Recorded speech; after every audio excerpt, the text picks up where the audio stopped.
ابھی ہم پہنچے ہیں مجاہد اول سردار عبدالقیوم صاحب کے صاحبزادے سردار عتیق احمد خان صاحب کی رہائش گاہ پر۔ یہ آزاد کشمیر کے 2 دفعہ وزیر اعظم رہ چکے ہیں اور اب بھی MLA ہیں۔ کشمیر کا مقدمہ جس خوبصورتی سے انہوں نے لڑا ہے اس کی مثال نہیں ملتی۔ ان کا موقف ہے کہ کشمیر بنے گا پاکستان۔ سردار عتیق احمد خان صاحب نے انتہائی پرتپاک طریقے سے استقبال کیا۔ مسئلہ کشمیر کے حل کے حوالے سے ان سے چند سوالات کیے جن پر ان کا موقف پیش خدمت ہے۔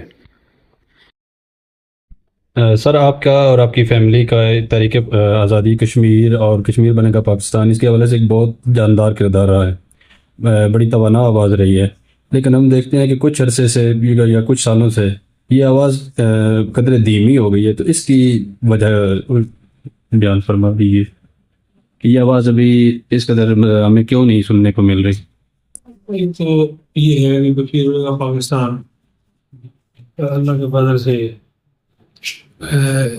اتنا پختہ نعرہ ہے اور ایک سیاسی عقیدہ ہے جس میں انشاءاللہ کوئی ذرا کمزوری واقع نہیں ہو سکتی۔ البتہ اس نعرے کو لگانے والی جماعت مسلم کانفرنس اور اس نعرے کو چلانے کے لیے مجاہد اول سردار محمد عبدالقیوم خان صاحب اور ان کا خاندان اور ہم لوگ تھے اور مسلم کانفرنس کے کارکن تھے۔ گزشتہ کچھ عرصے سے پاکستان کی سیاسی جماعتوں کا دخل اول یہاں بڑھ گیا ہے۔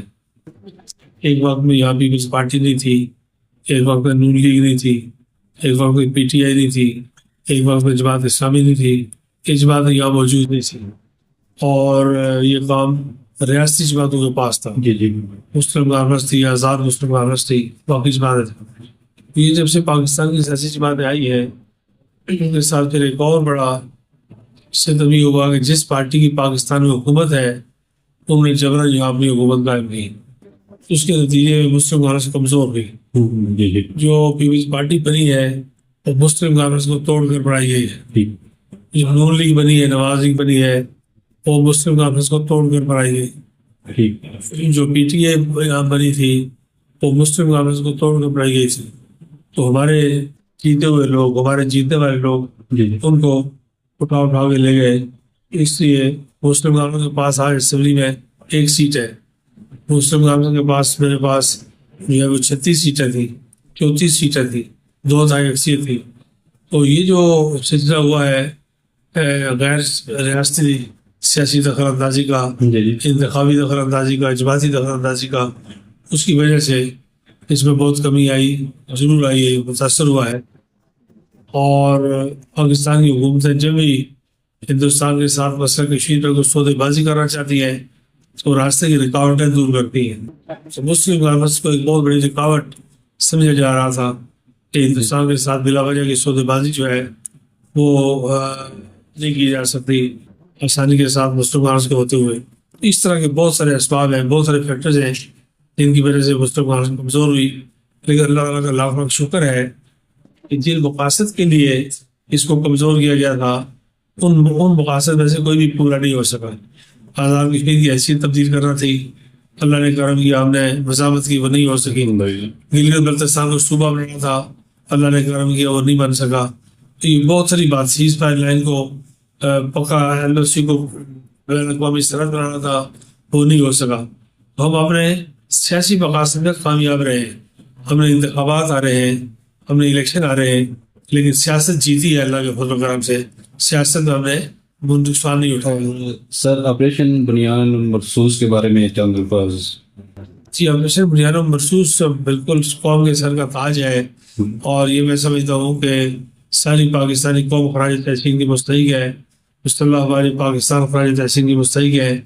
حافظ عاصم منیر صاحب اور ان کی ساری ٹیم جو ہے یہ مبارکباد کی مستحق ہے کہ بہت سالوں بعد، عرصے بعد، زمانے بعد، پچھلے 30-40 سال سے ساری دنیا میں مسلمانوں کو مار پڑ رہی ہے غیر مسلموں کے ہاتھوں۔ یہ پہلا موقع ہے کہ مسلمانوں کے ہاتھوں اسلام دشمن کو مار پڑی ہے، اور ایسی بری مار پڑی ہے کہ ہندوستان ابھی تک سنبھل نہیں سکا.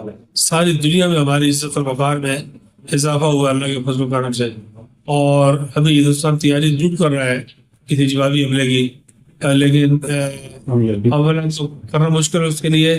دوسرا اگر کچھ کرے گا تو ماضی کے مقابلے میں زیادہ سخت جواب اس کو ملے گا، اس بات کا اسے اندازہ ہے. اور سر میرا لاسٹ کوشچن ہے کہ آپ ایک بڑے کاز کے لیے کام کر رہے ہیں، تو اس بڑے کاز کے لیے آپ پاکستان کی جو جماعتیں یہاں پہ اسٹیبلش ہو چکی ہیں، تو یہ سب مل کر کیوں کوشش نہیں کرتے؟ دیکھیے وہ کوشش کرنا ایک بات ہے، سب ہمارے درمیان کوئی اس طرح کا اختلاف نہیں ہے. کشمیر کے معاملے میں سب کا اتفاق ہے، لیکن جب قیادت یہاں موجود نہیں ہے، قیادت پاکستان میں ہے اور پاکستان میں ان کے اپنے مسائل ہیں، اپنی ترجیحات ہیں. پاکستان کی سیاست دباؤ کا شکار ہو جاتی ہے، کبھی امریکی دباؤ ہے، کبھی ہندوستانی دباؤ ہے، کبھی عرب ملکوں کا دباؤ ہے، کبھی کسی یورپ کا دباؤ ہے. جب وہ دباؤ ان پر پڑتا ہے تو ان کی جماعتوں کی جو شاخیں یہاں پر موجود ہیں یہ بھی دباؤ کا شکار ہوتی ہیں. تو اس لیے ان کی وجہ سے یہ خرابی اور نقصان جو ہے بنیادی طور پر اس وجہ سے ہے.